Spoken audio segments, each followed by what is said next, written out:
Как от купчина пясък се раждат изящни фигури, могат да наблюдават посетителите на Южния парк в столицата. Вратите на второто издание на пясъчния фестивал са отворени за всички, които са любопитни да наблюдават работата на творците.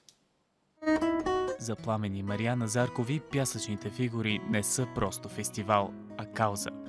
Преди 2 години те загубват сина си.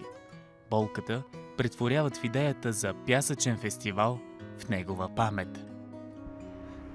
За съжаление, сина ми почина преди 2 години.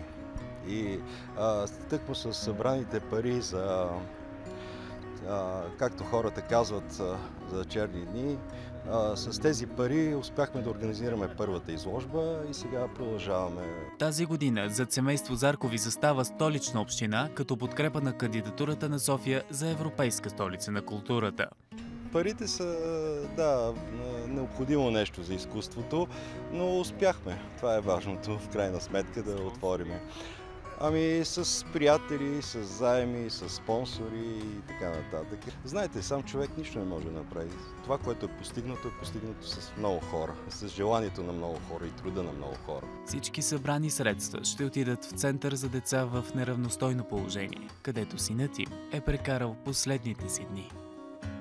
Творбите се създават под надслов «Духът на времето». От тази планина от пясък под ръцете на скулптора Даниел Кънчев се появяват прегърнатите фигури на Ангела Меркел и Жозе Мануел Барозо. Символично германският канцлер пуска пари в касата на председателя на Европейската комисия.